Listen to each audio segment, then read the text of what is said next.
All right, hello everyone. Welcome back to our geometric PDE seminar series for the semester. You might recall we were going through some three-dimensional Ricci flow results. This morning, it's my great pleasure to introduce to you Max Hallgren, who's currently concluding his PhD at Cornell University under the supervision of Xiaodong Cao. As of August, Max will be joining Rutgers University as an NSF postdoc with Zhan Song. So Max is going to be talking to us about maximum principles, a bit of scalar, a bit of tensor, and a bit of two-dimensional Ricci flow, as I understand. Thanks very much for that, Max. Sure. All right. Thank you to Tim and the other organizers for the invitation to participate. First, I'm going to kind of continue where Vishnu left off and talk about some more applications of the scalar maximum principle, in particular to two-dimensional Ricci flow, and then also some applications to higher dimensions. And then I'm going to state the tensor maximum principle and give some really simple examples because there's a lot of formalism involved. So I'd like to have some really kind of just toy examples to look at before we start the proof. And then hopefully we'll have enough time to finish the proof of that this week. And we can talk at the end about the topics for next week. Okay, and please stop me at any point if you have questions or if you'd like me to go more in depth to a computation. Okay, right. So, okay, let's start with two dimensions. So as I think Vishnu mentioned last week, so in two dimensions, the Ricci curvature is going to be conformal to the metric. This is for any two-dimensional Riemannian manifold. And so this means that the Ricci flow is going to preserve the conformal class. Okay, and so we're actually going to consider, instead of the Ricci flow in two dimensions, we're going to consider kind of a volume renormalized Ricci flow, which only differs from Ricci flow by a time reparametrization and rescaling. Okay, so the Gauss-Bonnet theorem tells us that if we are using just the normal Ricci flow and we compute the evolution of volume over time, then we get something that's constant. Okay, and so in particular, if we have positive Euler characteristics, so if we're on the sphere, then the volume is going to go to 0 in finite time, and so we expect finite time singularity. But what we'd like to see is we'd like to see the Ricci flow converging to a constant curvature metric. And so in order to get that to happen, we have to add some extra term to make sure that volume is constant. We can't expect convergence to a sphere as t goes to infinity if our flow stops existing, if the volume of our flow goes to 0 in finite time. Okay. And so, yeah, the solution for this is that we add in this constant. Well, it's not a priori a constant. So we consider this a slightly different flow than the Ricci flow. So this is the volume renormalized Ricci flow. And so here we add in this. So this is the average scalar curvature of the manifold. And then remember RGT is the same as -2 times the Ricci curvature. So this is the only difference between the volume renormalized flow and the usual Ricci flow. And so if we consider this flow, well, short-time existence uniqueness is proved just the same as normal Ricci flow. And so it's pretty easy to check that a consequence of this is that the volume of this renormalized flow is going to be constant. And so, as I mentioned earlier, this is also going to be constant by the Gauss-Bonnet theorem. And so this is just equal to some constant, which we call lowercase r. Okay. Okay. So I'd like to talk a little bit about how the scalar maximum principle can be used to study kind of the long-term dynamics of this flow. Okay, and so in order to do that, I want to introduce something called the scalar curvature potential function. So this is going to be a solution of the Poisson equation with the right-hand side scalar curvature minus average scalar curvature. So the integral of this over the manifold is 0, so we can solve this equation and we get a solution that's unique up to a constant. And we're going to talk about how we choose that constant in just a little bit. So this is something that you can define for Ricci flow in any dimension, but it's really only going to be useful for general Ricci flow in dimension 2. There's something analogous to this for Kähler Ricci flow in all dimensions, but for real Ricci flow, it's not a very useful thing to consider, as we'll see in a little bit. Okay, so one reason that we want to consider this is because if the Hessian of our scalar curvature potential is conformal to our metric, then actually our manifold, our Riemannian manifold, is going to be a gradient Ricci soliton. Okay, so in other words, it satisfies Ricci minus Hessian of F is a constant times the metric. Okay, and so generally, what we'd like to show is kind of heuristically, we'd like to show convergence of this volume renormalized Ricci flow to a Ricci soliton, because it's pretty, I forget exactly how the proof goes, but for Ricci flow on surfaces, you can show that the only shrinking compact soliton is going to be the shrinking sphere. And we want to show that the volume renormalized Ricci flow converges to the round sphere. Okay.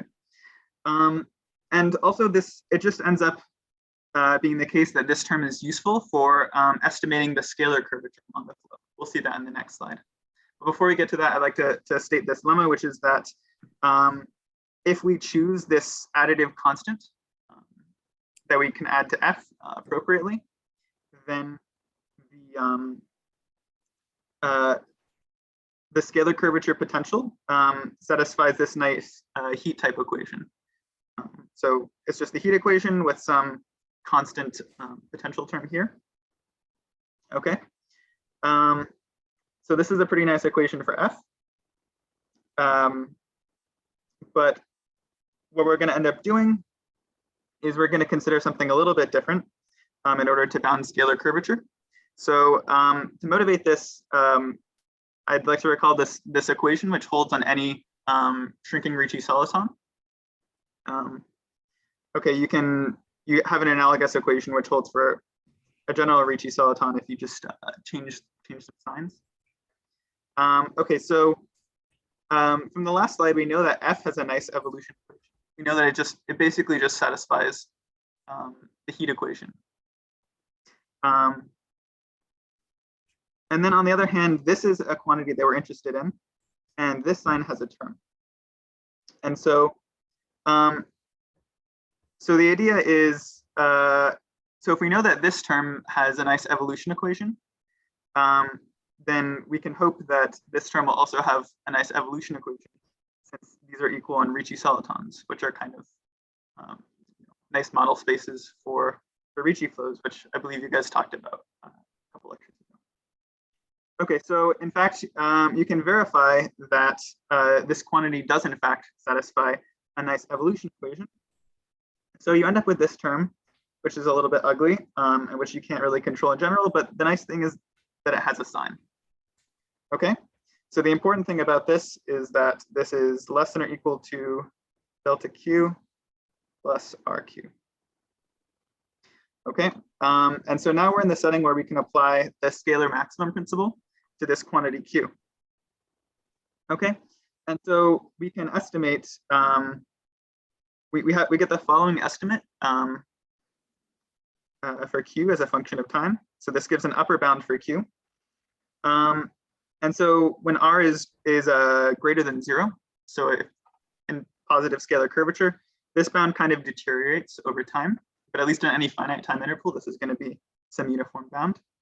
And so we see that actually when R is less than 0, so if we're on some surface of genus 2 or higher, then this is actually going to go to 0 exponentially fast. So it's telling us we have a scalar curvature which is it's going to 0 as time goes to positive. Okay, and so the nice thing about this quantity Q, as I mentioned before, is that this term has a sign, and so we can roughly bound the scalar curvature by Q. So scalar curvature is bounded by this constant plus this extra term. Okay, and so I'm going to talk a little bit in the next couple of slides about how knowing that you have a curvature bound, at least locally uniformly in time, tells you that you have infinite time existence for your Ricci flow, in this case, volume renormalized Ricci flow. Max? Yes. Can I ask a historical question? So Sure thing. this proof, when was it conceived? Was it before Perelman or post Perelman? Yes, I believe this was before Perelman. So before Perelman, I think people knew that volume renormalized Ricci flow in 2 dimensions would take you to constant curvature spaces. But I think it was only after Perelman where they proved this without using uniformitization theorem. There is this short note, I forget who Yeah, I know. So this particular proof comes from after Perelman, you're saying? I think this part of the proof at least is before, but I'm not 100% sure. I can look that up and tell you next week. Okay. No, because that expression is of course very suggestive, for the f functional, right? Right. Yes. Yeah. So this is the integrand essentially of the with an e to the minus f term of the right. Yeah. That's a good question. Yeah, I'll look that up. Okay. Any more questions?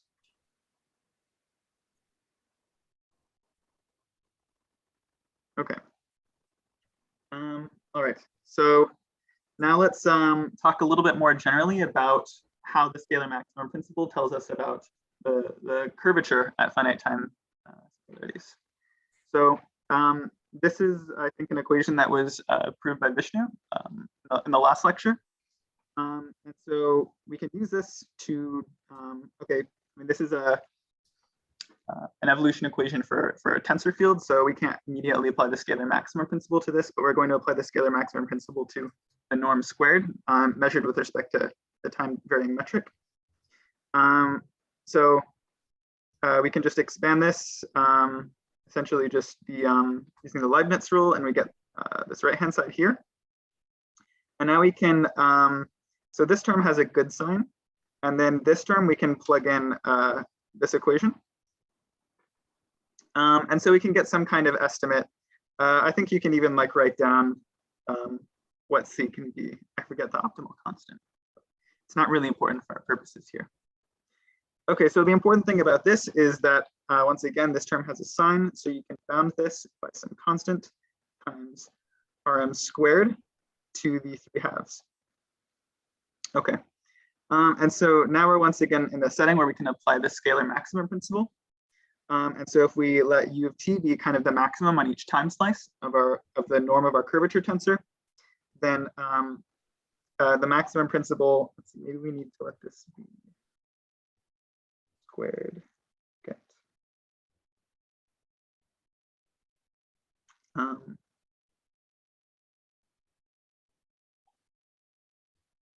So I think this should be okay. Okay, so the max, you can show if you write out the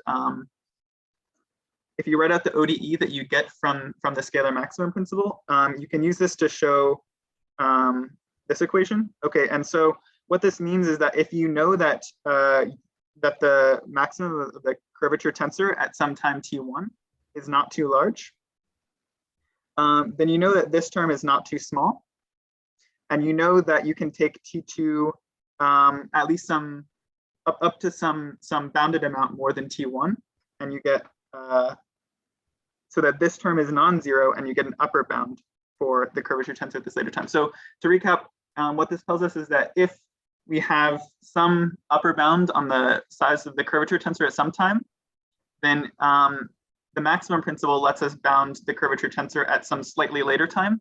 But of course, as the norm of the curvature tensor, as u of t1 gets large, the amount of time for which this estimate holds deteriorates. Otherwise, you would have no finite time singularities of Ricci flow. Okay, are there any questions about this? I'm going to go into some more applications in the next slide. Okay. All right. So, okay. So what we can deduce from this previous estimate also. So this is sometimes called I think a doubling time estimate. So what we can deduce is that if there's some sequence of times where the curvature tensor becomes unbounded at some points on these time slices, then we can rearrange. So we just take the reciprocal of this inequality, and we get this. And so if we take I going to infinity, then this term is going to go to 0, and we rearrange this inequality, and we get a lower bound for the maximum of the curvature tensor. So what this tells us is that either the curvature tensor is uniformly bounded on the flow, uniformly in space and time, and this is for closed Ricci flows. Everything I'm saying so far is for closed Ricci flows. So either curvature is uniformly bounded, or the curvature blows up at least the rate 1 over a meaning time. Okay, so if it blows up at a rate comparable to 1 over the meaning time, the flow is called type 1, and these flows are pretty well understood compared to general Ricci flow. But this is kind of maybe one way of seeing why the type 1 assumption is somewhat natural, because it's kind of the slowest rate at which the curvature can blow up. And there are kind of various, well, I should say at least heuristically, type 1 singularities are generic. So kind of this slowest possible blow up time is generic heuristically. It's also the rate that you get for the, say, for the shrinking spheres, right? Or for any Einstein metric, yes, positive Einstein yes, metric. Yeah. Right. So for any Ricci soliton more generally, any compact Ricci soliton, or more generally a Ricci soliton with bounded curvature, this is actually sharp. So you get exactly this kind of blow up rate. Yeah. Okay. So are there any questions about this? Okay, so this is kind of telling us, this is at least one fact that we can say about the curvature tensor at a finite time singularity. And so I should remind you guys that a finite time singularity of Ricci flow is basically a time where you have a solution of Ricci flow and you can't extend the Ricci flow past that time smoothly. Max, I had a question. Yep, sure. Yeah, you mentioned about how this applies to solitons with bounded curvature. Are there examples of things where things go pretty wrong if you've got solitons with unbounded curvature? So if it has unbounded curvature, then this term is just going to be this. Well, I guess this holds because this term is always going to be infinite. Yeah. Yeah, right. I mean, that's the maximum over the time slice. Yeah, right. So it doesn't make sense to talk about curvature blow up because it's already blown up, I guess. Yeah. Yeah. I'm not sure if there are any examples of complete shrinking solitons with unbounded curvature. It sounds hard to manage if you want it to be shrinking, certainly. Right. Okay. So we're actually going to be able to say even more about the curvature tensor at a finite time singularity. Okay, so first I'd like to state something that is really essential in pretty much any application of Ricci flow. You'll see, well, I mean, this corollary is already going to be one example of why this is important, but also when you guys cover geometric compactness theorems, you'll see that these derivative estimates for curvature are essential, because generally this strong Cheeger-Gromov compactness theorem tells you that in order to guarantee, smooth, in order to guarantee that a sequence of smooth Riemannian manifolds is compact in the Cheeger-Gromov topology, so kind of smooth conversions up to diffeomorphism, you need bounds on all of the derivatives of the curvature. And so it turns out that with Ricci flow, if you have bounds on the curvature, then you get bounds on all the higher derivatives. And so this is extremely fruitful for kind of singularity analysis of Ricci flow using compactness.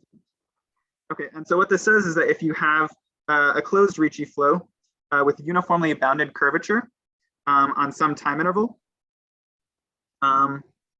then on that same time interval, we have bounds for all of the derivatives of the curvature. And of course, you wouldn't expect this to hold uniformly as t is going to 0.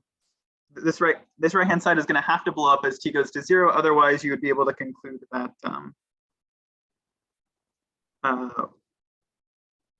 so I guess I should say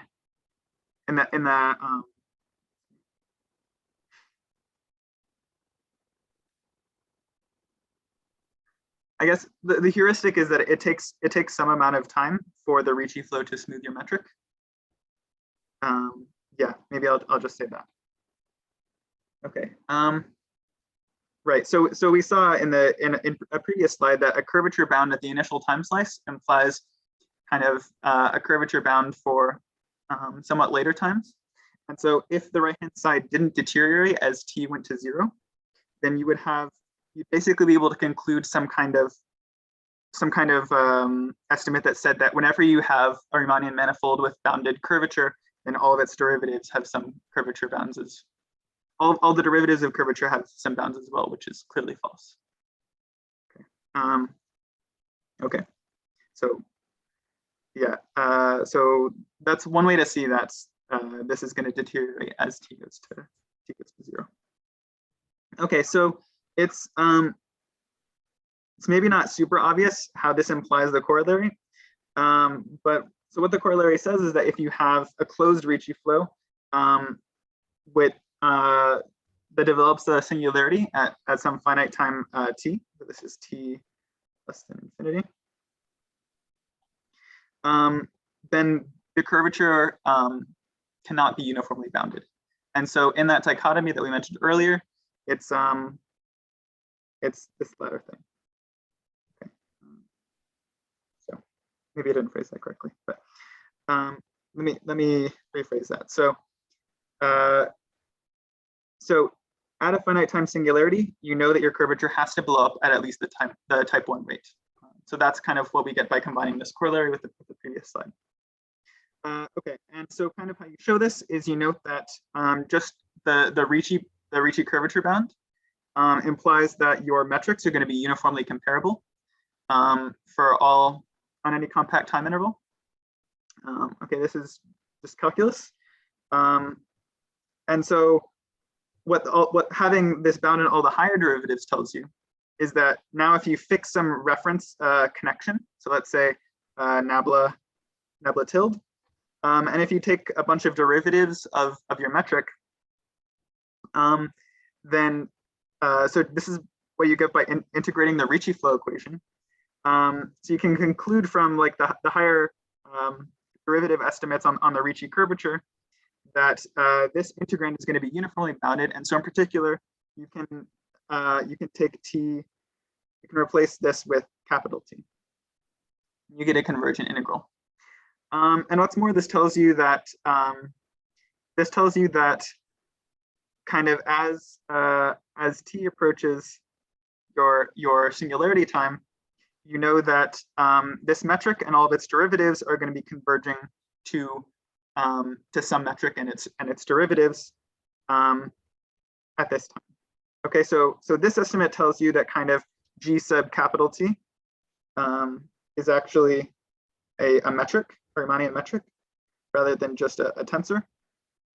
And so kind of it's a lot of bookkeeping, but you can essentially derive from this equation that G sub T converges smoothly to a smooth Riemannian metric at time capital T.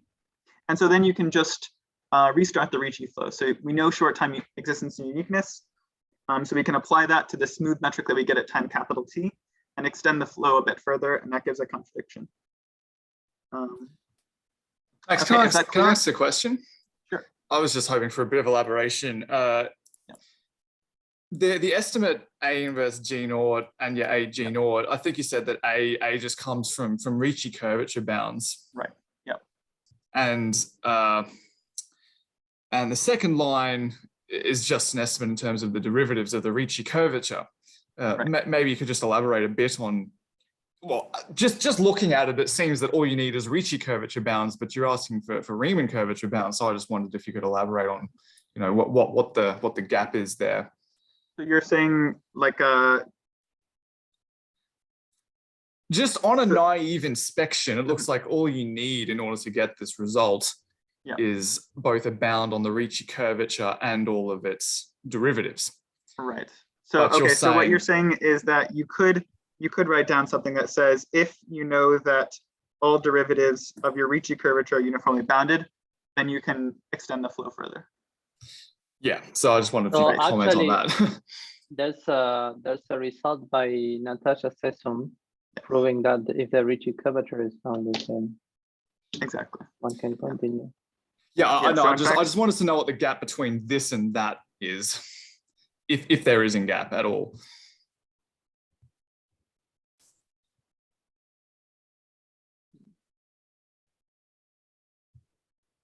Sorry, so I don't completely understand the question. So does this proof here that you're giving to us, do you actually need bounds on the Riemann curvature and all of its derivatives, or do you just need bounds on the Ricci curvature and all of its derivatives to get this same proof to work? So I guess you would just need bounds on the Ricci curvature and all of its derivatives. But the issue is you can't adapt this to give another proof of Natasha Sesom's result, because knowing bounds in the Ricci curvature doesn't tell you that you have bounds on derivatives of Ricci curvature. Okay, so yes, you need the Riemann curvature bounds to get bounds on the derivatives of Ricci curvature. Right. Yeah. Natasha's result is really it's a blow-up argument, and so it kind of does something different here. Cool, thanks. Yeah. Okay, any more questions?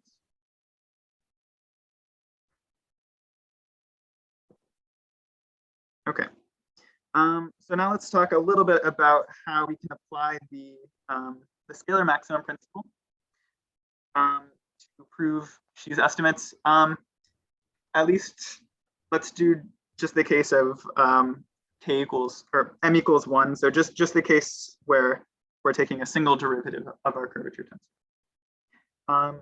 Okay, and so in that case, the first step is to compute the evolution equation now for the covariant derivative of our curvature tensor. Okay, and so to do this, we recall, I think in Vishnu's lecture, he proved he proved a formula for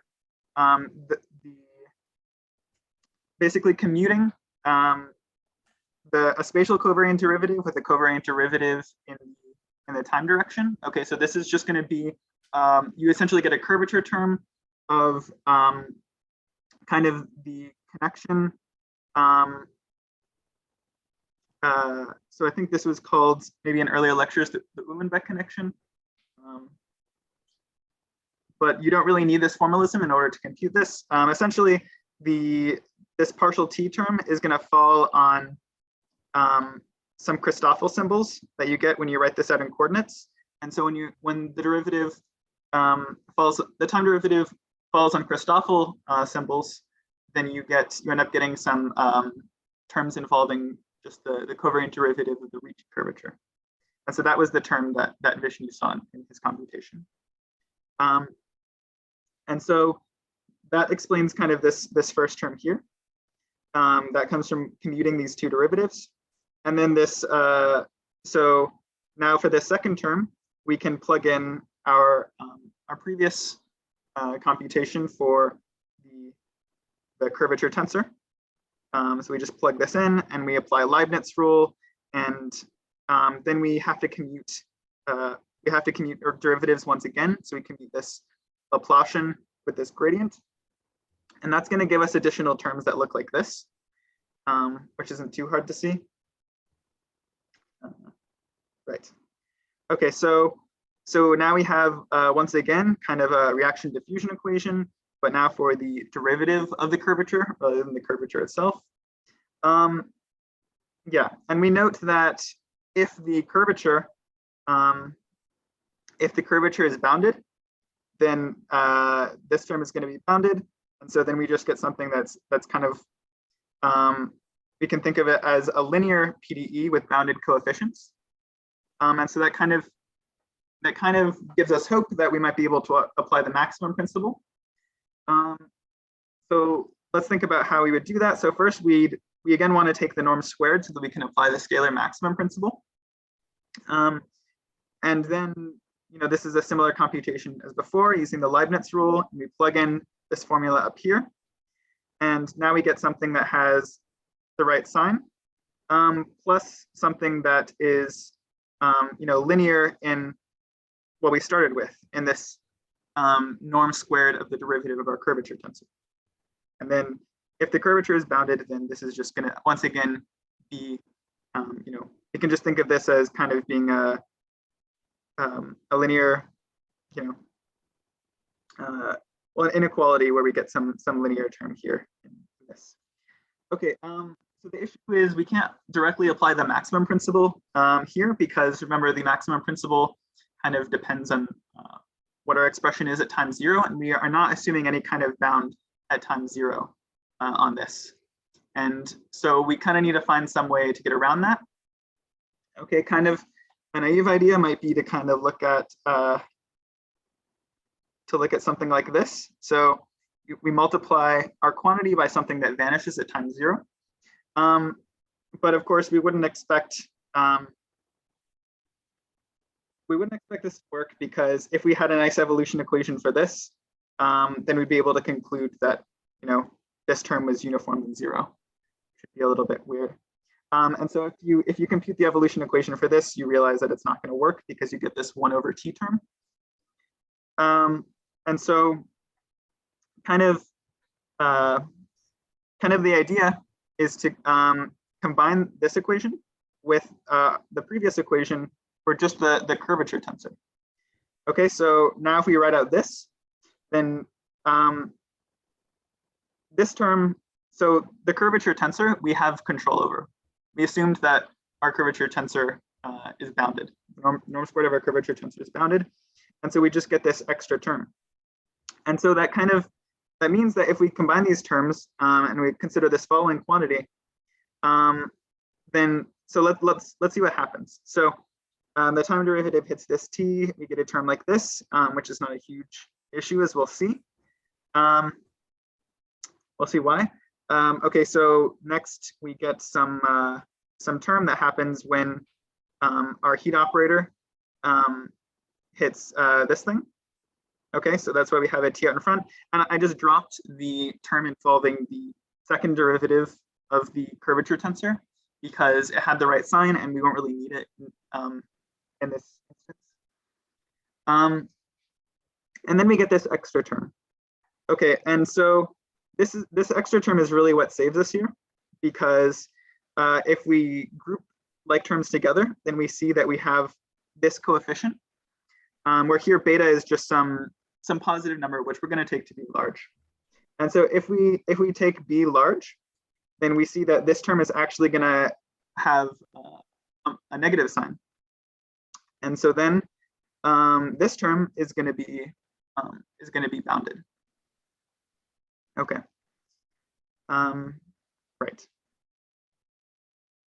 So in other words, if we take beta sufficiently large, then this is bounded by c beta rm to the third. Okay. So yeah, we kind of were able to put a t in front of this term so that at time 0, this part of our quantity vanishes. And so we're just left with this, which we have control over by hypothesis. But we still made sure that this term appears at time greater than 0. So in other words, we apply the maximum principle to the scalar maximum principle to this term f, and that gives us control over our curvature tensor, because again, this has a sign, or the other term has a sign. Okay. Right. So yeah, that's pretty much the proof when m equals 1. So we just take one derivative. So for m larger than 1, the proof is pretty much the same idea. You just kind of proceed inductively in m, except it's just a lot more bookkeeping, and it's really not super illuminating, but it's probably a good idea to do it at least once. I'm not going to do it right now. And I should also mention that kind of something that's also really useful, which will be useful if you end up reading Perlman's papers in this seminar series, is this kind of local version of Xi's estimates, which says that if you have control over your curvature tensor in some backwards parabolic cylinder, so this means the ball measured at time t of radius r around a point x, then you get curvature bounds at this point xt. So in other words, if so here's your time interval, here's your manifold. So if you have some cylinder backwards in time, and then some point here, xt, and if you have a curvature bound on this red set, then you have bounds on all derivatives of curvature here. Okay, so this means that really, in order to do this singularity analysis using these geometric compactness theorems, which you'll see later, you don't really need uniform bounds on your curvature. You just need to kind of choose base points correctly so that you have these local curvature bounds, which is very often possible. So these are usually called the local Bernstein-Bandeau-Xi estimates.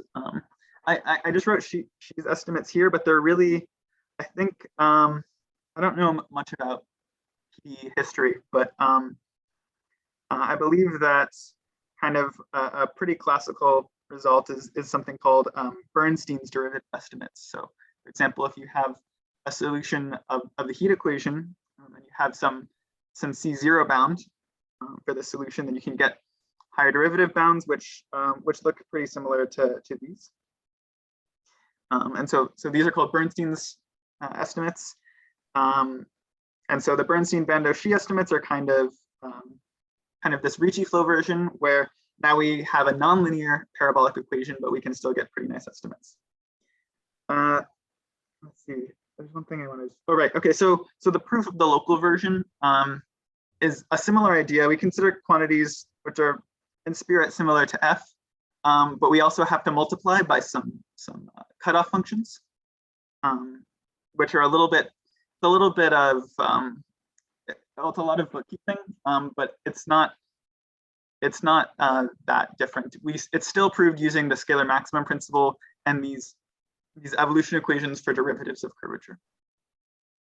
Okay, any questions about this? Okay. Okay, so I want to kind of motivate why. So we've just shown all these things using just the scalar maximum principle. So I'd like to kind of motivate, why you need, like, I'd like to talk about what you get, what extra you get from a tensor maximum principle. Okay, so yeah, we proved these things already. So there are other really nice applications of the scalar maximum principle. So when you're studying Taylor-Ricci flow, this is kind of reduced to a scalar parabolic equation, and you can apply the maximum principle to kind of this thing called the Kähler potential and other quantities. And this is kind of how you prove things like long time existence for Kähler-Ricci flow, just using scalar maximum principle.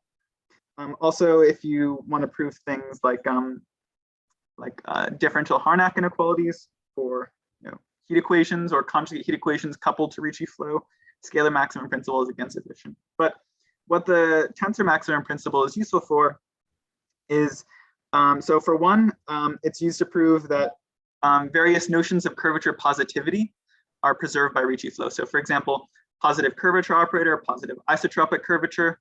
You don't need it for positive scalar curvature, as we've seen. Right. So another thing is that you can use it to say that if you have some kind of positive curvature, so for example, in 3 dimensions, if you have positive Ricci curvature, then what will happen is that the eigenvalues of the curvature of the Ricci curvature tensor are going to kind of pinch towards each other. So they're going to kind of get closer and closer together as time goes on. And this is something that you'll need the tensor maximum principle for, and then also to prove Hamilton's matrix Harnack inequality. Okay, so yeah, this is extremely essential for a lot of what Perlman does in his study of cap resolutions. Okay, so both are important. Especially the tensor maximum principle is important when you're considering Ricci flows that have some kind of curvature positivity. Okay, for all of these, I think for all of these you need some kind of curvature positivity. So scalar maximum principle is useful to say things about just the size of your curvature tensor, but the tensor maximum principle is kind of you're able to say more than that. So positivity pinching preserved by Ricci flow or improves under Ricci flow. Okay, so the statement of this and also a little bit of formalism. So here we're going to consider a closed Ricci flow. And we're going to suppose that we have some vector bundle over the space-time. So I think this was also talked about a little bit by Vishnu. And so this is going to have some bundle metric H. So very often, this is just going to be kind of the pullback of the tangent bundle of M under the projection of this to M, or tensor powers of that bundle. We'll see an example of that in a couple slides. And we're going to assume that we have some kind of connection on this vector bundle, which is compatible with the bundle metric. So we're going to let this denote kind of by Beeson notation that the horizontal lift of this to E to the total space of our bundle.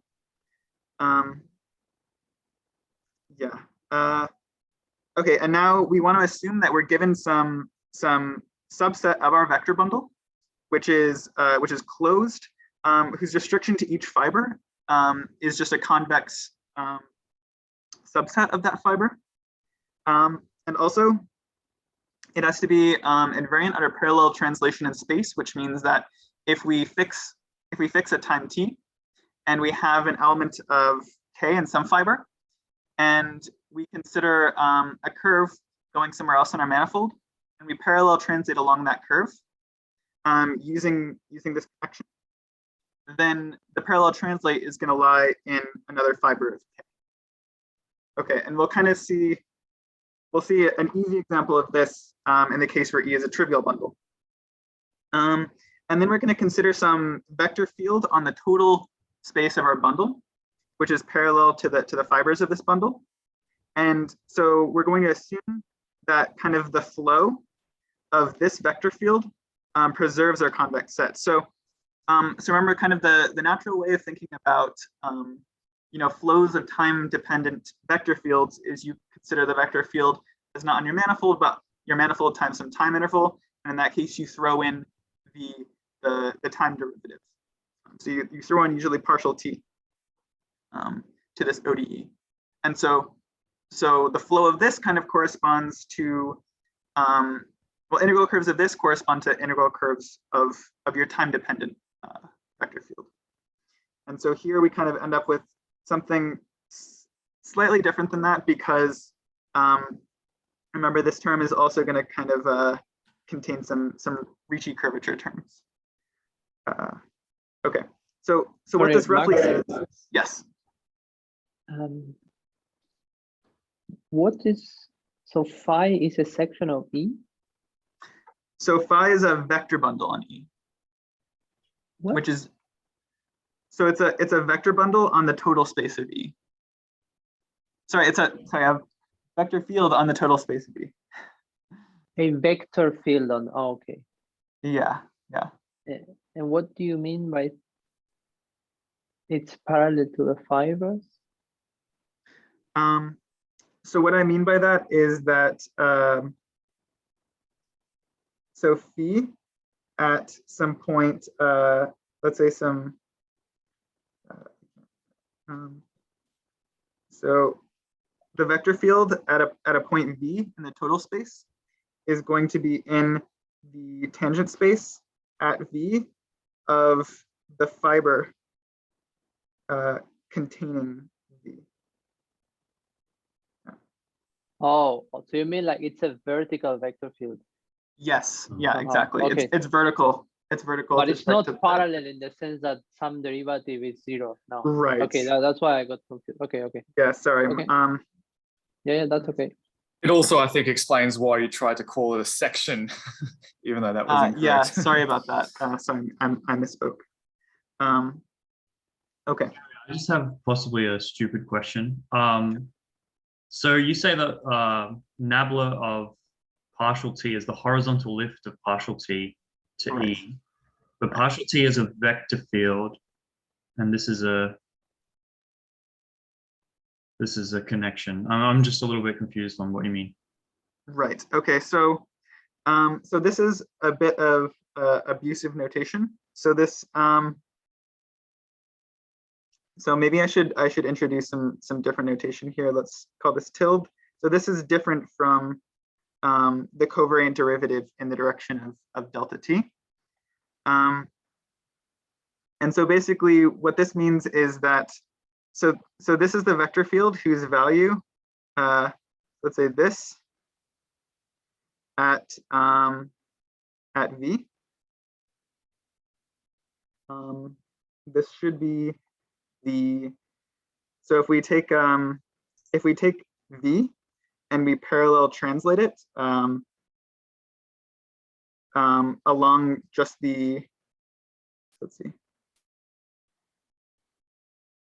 So I think I'm happy now. So this is actually literally a vector field.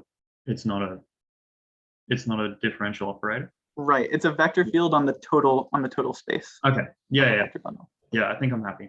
Thanks. Okay. Sure. Okay. And so what the tensor weak maximum principle then states is that if you have a solution of an equation like this, so this is roughly going to be kind of a vector version of the heat equation plus some potential term. You can also throw in something involving gradient of u, but it's not really, it doesn't come up that much in practice for Ricci flow. So I'm mostly following Bamler's notes and he ignores this term. And so if at time 0, u takes values in this convex set, then you will continue to take values in this convex set for all future times. So when I say convex set, I mean fiber-wise convex set. So what this means, this first thing is that u of, so also I should explain, so kxt is the intersection of k with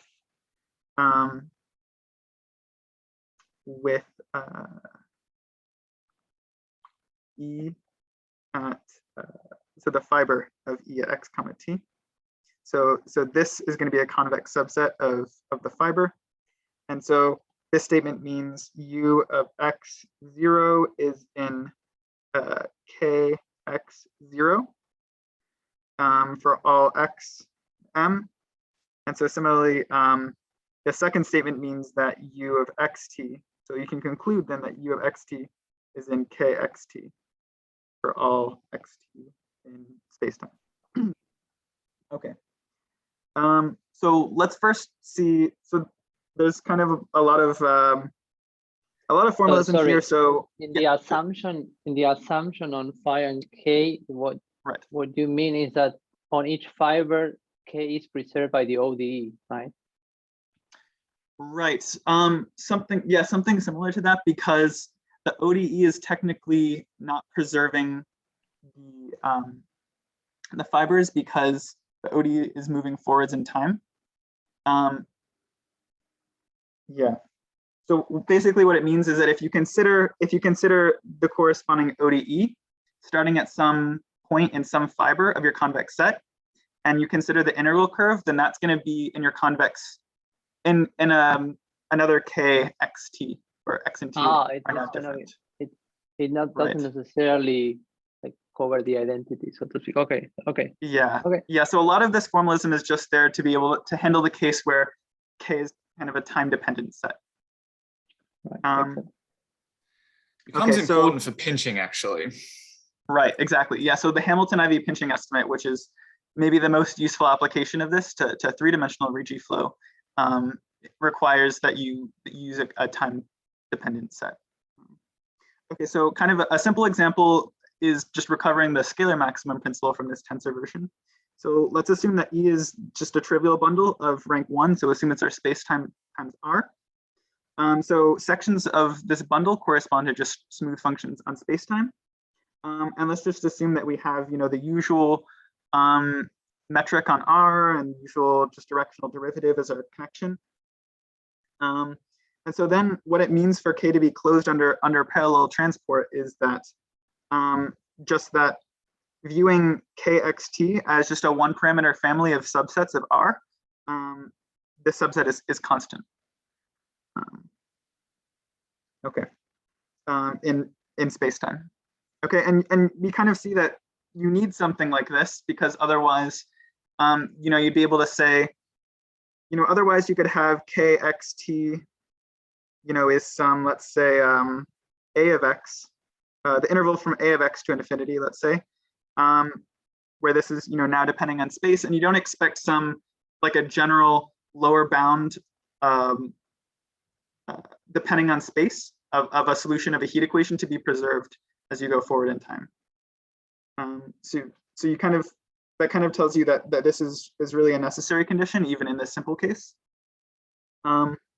So the fact that K is now closed and fiberwise convex means that this, which is now, we've seen just a fixed subset of R, has to be a closed interval. So once again,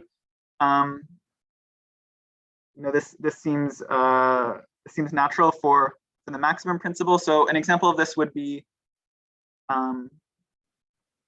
where this is necessary is, actually Tim mentioned this to me the other day. So if you have maybe, so let's say you have a solution of the heat equation valued in R2. And so suppose that you have just some, some annulus as, suppose you want to take an annulus as your K.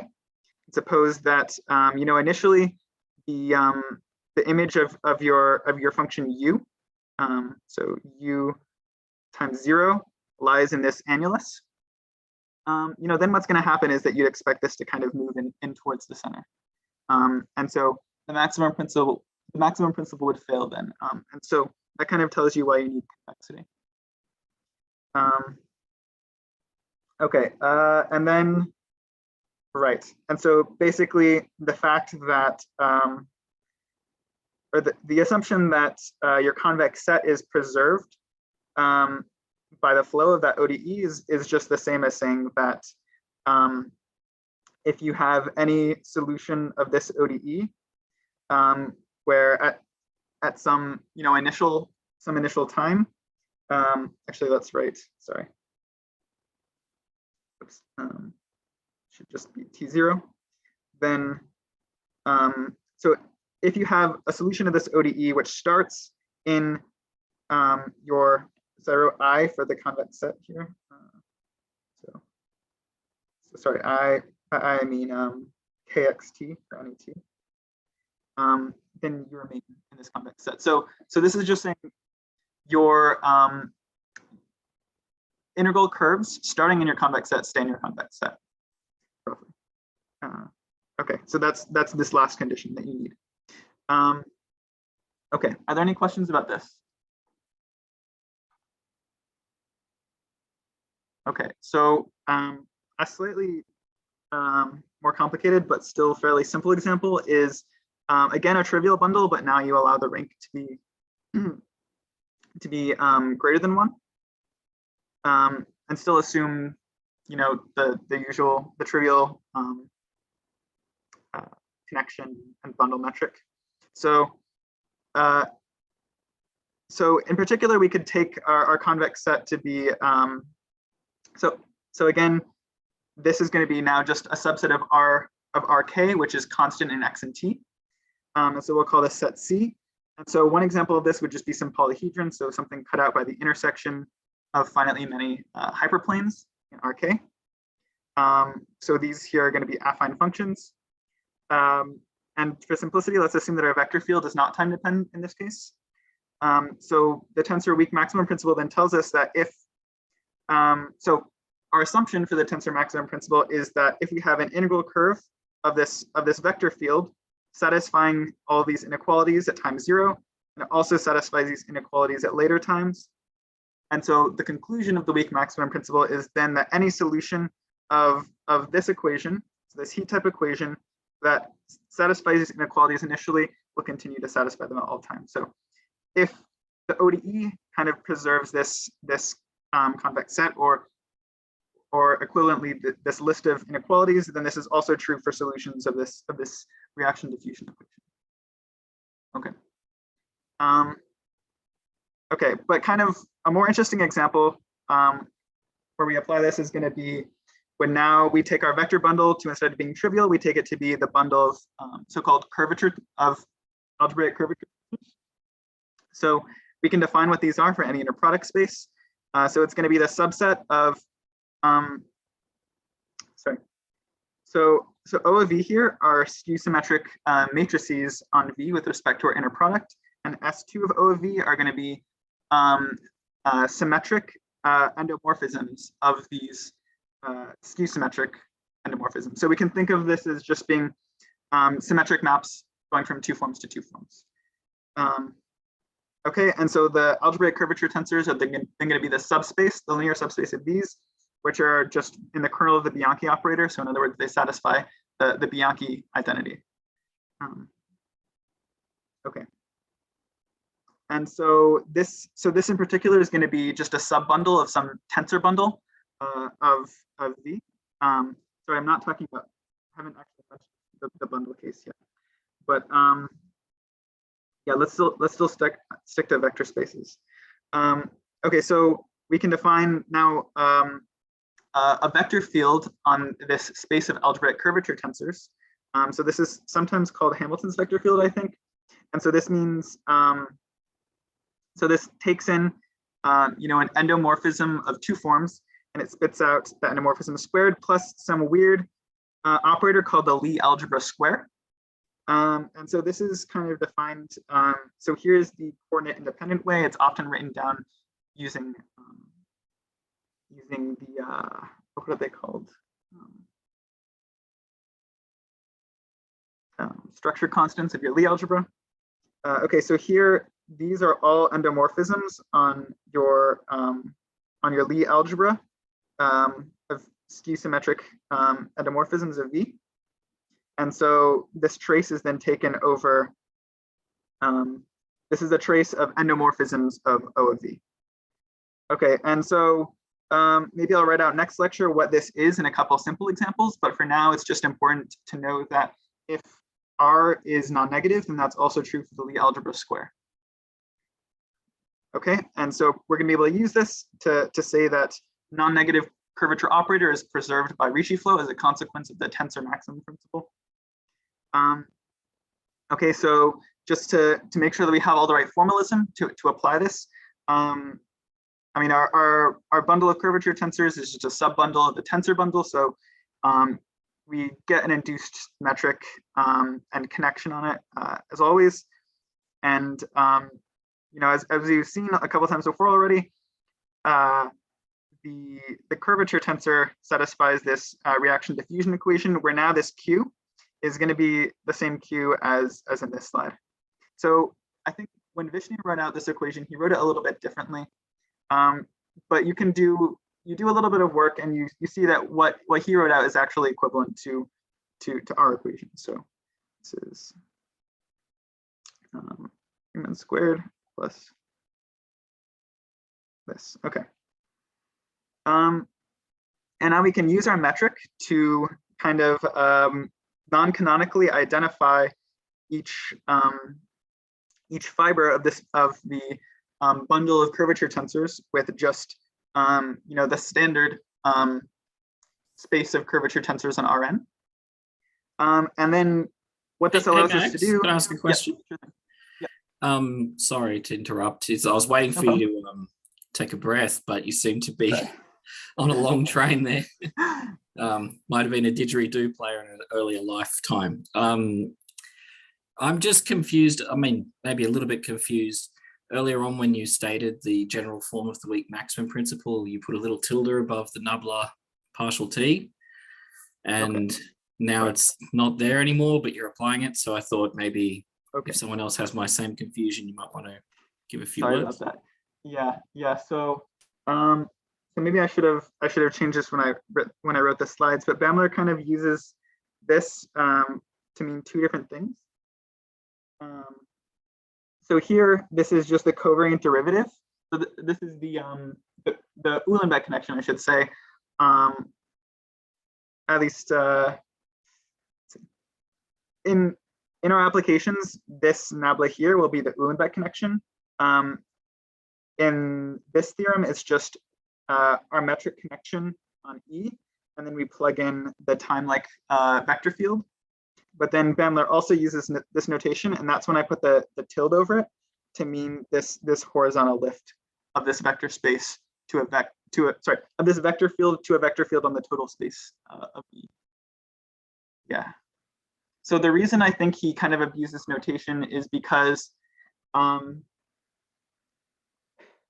least, okay. Well, maybe I can get into that at the end. It's a little bit technical.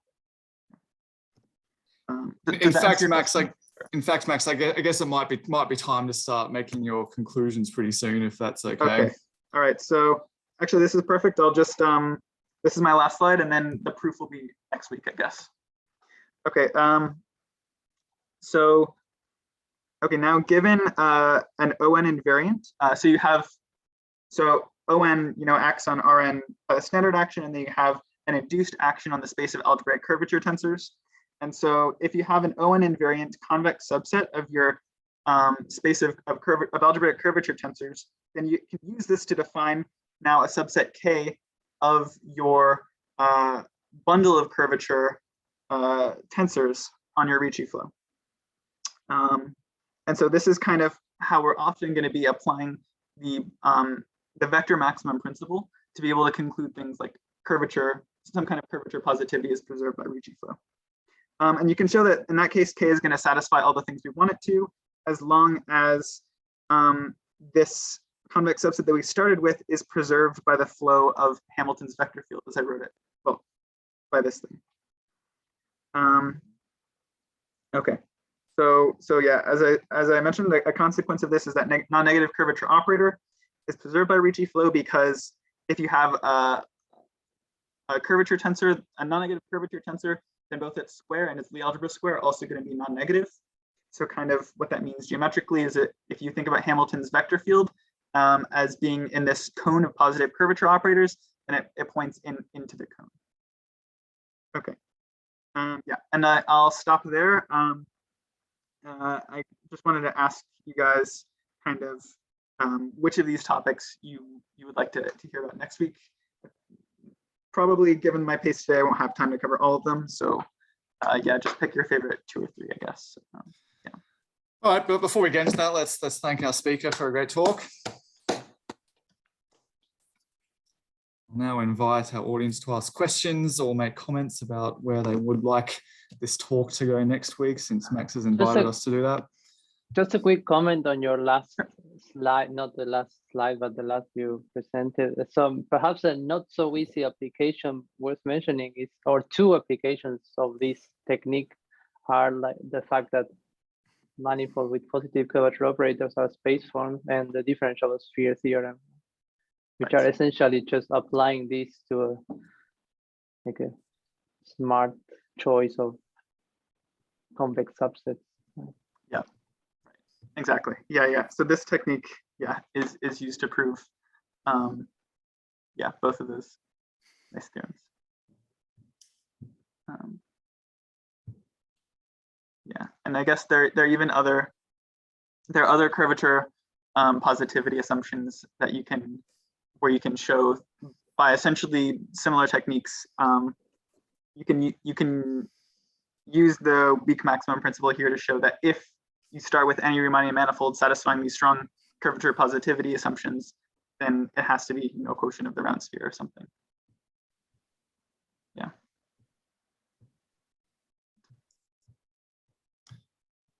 Thanks for your question, Ramiro. Are there any other questions or comments?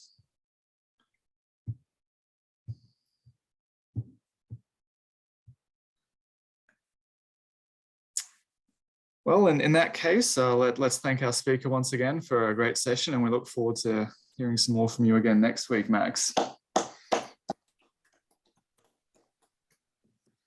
All right, we'll leave it there. Hopefully we'll see you all next week. I'll also remind you that we're currently still on the hunt for speakers to continue on after Max finishes. So we'll probably end up looking at, well, depending on what gets covered next week, we're looking at Hamilton IV pinching and applications of the strong maximum principle.